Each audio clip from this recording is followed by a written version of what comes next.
शलाकया चक्षुरुन्मीलितं येन तस्मै श्रीगुरवे नमः। रामाय रामभद्राय रामचन्द्राय वेदसे रघुनाथाय नाथाय श्रीसीताय पतये नमः। ओम शांति, ओम शांति, ओम शांति। आइए आपके नगरी में बैठे थोड़ा जोर से। ओम शांति, ओम शांति। कहते हैं सिर्फ बाबा की महफिल को सिर्फ बाबा ही सजाते हैं। पांडव भवन में वही आते हैं जिसको मेरे सिर्फ बाबा बुलाते हैं, क्योंकि बिना उसकी मर्जी के यहाँ कोई आ नहीं सकता है। कहते परमात्मा की मर्जी के बिना तो पत्ता भी नहीं हिलता है। यहाँ जितने बैठे सब हिल रहे हैं, क्योंकि हिलाने वाला तो वही है। अपन सोकर के जब उठते हैं तो नहीं जाने कितने सोते रहते हैं। तो सबसे बड़ा धन्यवाद तो उसका यही है कि अपन को डेली उठाता है और खिलाता है। अपन उसके लिए क्या करते हैं? कुछ नहीं कर पाते। बाणी उसने दी, जवान उसने दी, हाथ पैर उसने दिए, अपन उसके लिए क्या कर रहे हैं? कुछ नहीं कर रहे। करते हैं लोगों को ज्ञान तो सब देते, धारण कोई नहीं करना चाहता है। जो धारण करता है वो ज्ञान देता नहीं, क्योंकि जब परमात्मा की छवि दिखती है ना तो मुख से बोलना नहीं आता है, असुर धारण करते हैं। क्योंकि ये अनुभव हम करके बैठे हैं।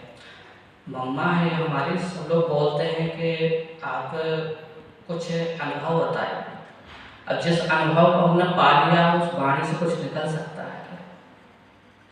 यहाँ तो कड़कड़ तो ठीक है, यहाँ तो बोलते कड़कड़ में शिव जी का वास है, जो बाबा की कर्म भूमि में यहाँ तो कड़क भी हमको दिखता है। यहाँ ये शुद्धता है, सब वातावरण है। यहाँ कड़क कहाँ है?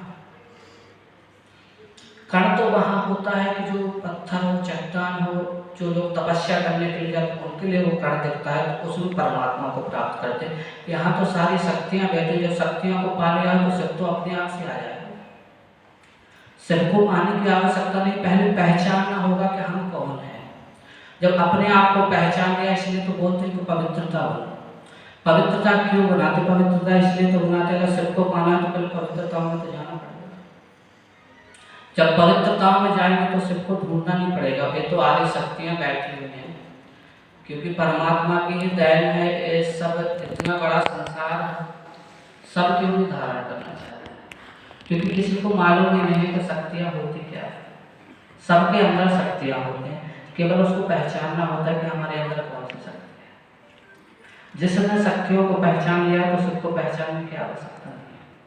और ये दो आंखों से सबको नहीं पहचाना जा सकता है, उसके लिए तीसरा नेत्र होता है मन। अगर मन को आपने कोमल बना लिया तो कहीं पहचानने की आवश्यकता नहीं। और एक बार और चांगला में हम लिखी हुई थी, अच्छी लगे तो बताएं। गमों की आंच पर आंसू उबाल कर तो देखो, गमों की आंच पर आंसू उबाल कर तो देखो, चढ़ेगा रंग किसी पर डाल कर तो देखो। तुम्हारे दिल की चुभन भी कम होगी किसी के पांव का कांटा निकाल कर तो देखो। अगर भगवान की प्राप्ति करना है तो दूसरा का दुख में है तो उसको सुखी कर करके देखो, तभी तो भगवान मिलेगा। अगर वो दुखी में है और आप और उसको दुखी कर रहे हो तो भगवान की प्राप्ति कभी होने वाली नहीं। अब समय कम है। आप मैंने बोला कि हमारी माँ है जो आज यहाँ तक लेकर के आई है। अभी 1 वर्ष के हुए हैं अभी हम, क्योंकि ज्ञान मार्ग में अभी हमको 1 वर्ष हुआ है। अब हम अपने आप को 1 ही वर्ष का करेंगे। और फिर अब आगे जब अम्मा है तो फिर माँ का हाथ जब सिर पर रहता है तो परमात्मा की प्राप्ति तो अपने आप से करा देता है। ओम शांति, थोड़ा जोर से बोलिए। ओम शांति, ओम शांति, ओम शांति।